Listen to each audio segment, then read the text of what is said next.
All right, so here's something else cool. This is sort of not a standard thing to do, not something you would find on the AP exam or in your homework, but I think you'll find it interesting, which is that we usually talk about position, velocity, and acceleration as vector functions. So all three of those are vector functions. All right, so we give them as a function of t. So we have this actually up here. Here's our vector functions. And then we can evaluate those functions specific times. Usually for speed, we tend to only find the speed at a specific time. It's unusual to write the speed as a function. But you could, and you could learn some interesting things. So let's say I'm looking at this, function here. It's this graph, we know, and I want to look at the speed as a function. Now, speed is a real number. It's not a vector. So I'm not going to be creating a vector function. It's going to be a real valued function. And that means I can make a graph of it.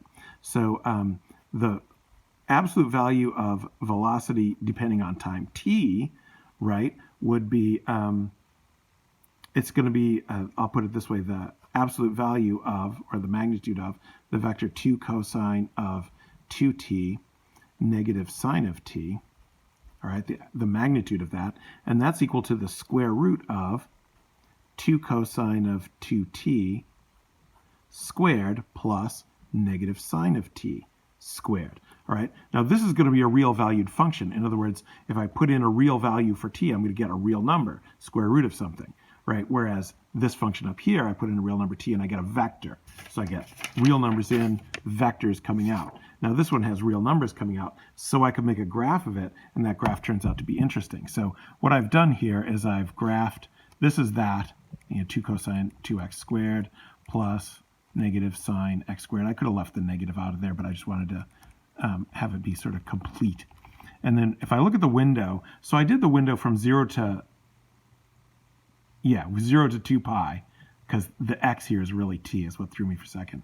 And then the x scale here is actually pi over 4. That's not obvious for looking at that number, but the x scale is pi over 4, so our tick marks are pi over 4. So now let's look at the graph. Right, that's a graph of the speed. So you can see what's happening is going faster and slower, faster and slower, faster and slower. Okay, where is it going slow? The tick marks I told you are pi over 4. So it's going slow at pi over 4, 3 pi over 4, 5 pi over 4, and 7 pi over 4. Those are the points where the object slows down. All right, so where is that on this graph? Well, t equals pi over 4 is the curve right here, the sharp curve.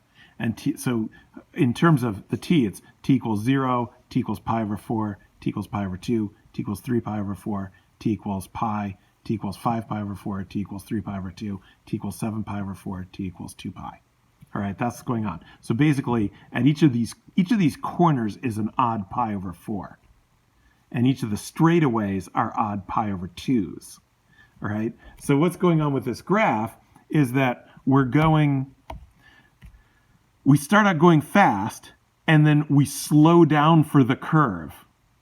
And then it goes faster again. And so that's where we get the longest speed vectors is here. It's a little hard to tell, but this maximum right here is slightly higher than this maximum. This maximum, so it goes low, high, low, high, low. In terms of the maxima, this maximum is slightly higher than this one's slightly lower than that one, but these two are equal. And what they correspond to is the high maxima are going through the straightaway. And then we have a minimum, and then we have the lower maximum, which is going through this part of the straightaway. And then we have a minimum speed again, and then your highest speed. So your highest speed is going through the cross section of both ways. It's pretty interesting if you think about it.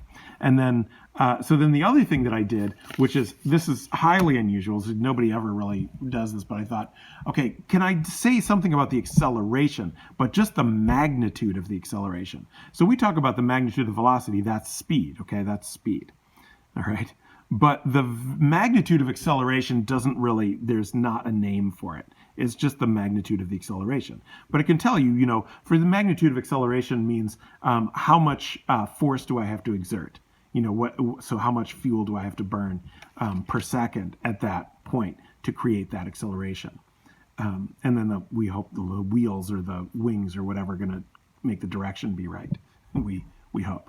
All right, so the magnitude of the acceleration vector is going to be the square root of negative 4 sine of 2t squared, I'm just going from the acceleration vector up here, plus negative cosine t squared. Of course, I could drop the negative, but just for clarity. All right, so I also graphed that. So if I go to my y equals, now I'm going to turn this graph off and turn this graph on. And this is the graph I did. So this is magnitude of acceleration now. So the question is, where do you think the thing is going to have the highest acceleration? Think about that first. So we already know it's fast-ish, slow, very fast, slow, fast-ish, slow, very fast, slow, fast-ish. Okay? So where is the acceleration going to be highest? What do you think? All right, so graph it. So remember the tick marks are the pi over 4s, right? So these are the accelerations. It's got so many cool little features like this little blip right here. All right, so our highest acceleration, this is pi over 4. Pi over 4 is the turn. Where do you have to exert the most force going around this shape is when you are turning. You need to exert force to turn because you're going fast in a certain direction. If you've ever, driven fast and tried to curve, you have to exert a high amount of force to curve. That's why people slow down around curves, okay? Where's the least acceleration? When you're going fastest. The least acceleration is here at pi over 2, all right? Why is that? Because you're already going fast. If you kept accelerating, then you're going to be going too fast when you hit the curve. So the acceleration drops to 0 here. So this is fairly common in a lot of types of function, that our lowest acceleration is when we have the highest acceleration. It's common in periodic functions that are based on sine and cosine, as these are. So when the velocity is highest, the acceleration is lowest because we're essentially reversing direction. So it's going like this. We had to slow down for this curve. Now we're going to go faster, faster, faster going through here. Now we're going to start slowing down. Like right away, you have to start slowing down.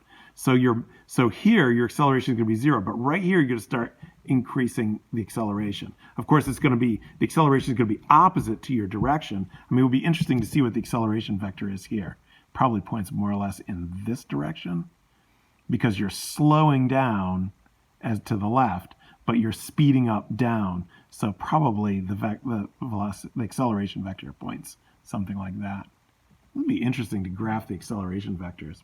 All right, I guess I won't go there. You could talk about these things all day long, as you can tell. At least some of us could. And then so, yeah, at pi, the acceleration doesn't quite drop to 0, but at pi over 2 it does. So at pi over 2, the acceleration drops to 0. We can think we're basically, like if you think of riding a bicycle and I'm like going really fast, but I'm cruising. I'm just coasting, right? But fast. So no acceleration, but moving fast.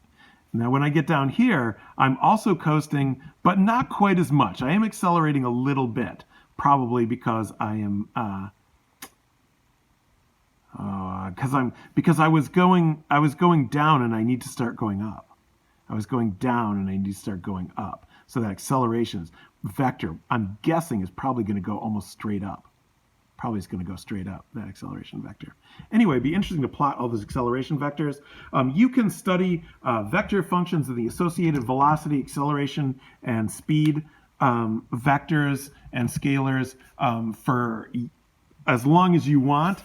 There's a whole course on it, usually called something like, what do they call it, like analytic geometry, where you're going to actually analyze all these things in 3 dimensions. You can talk about all kinds of things like curvature and radius of curvature.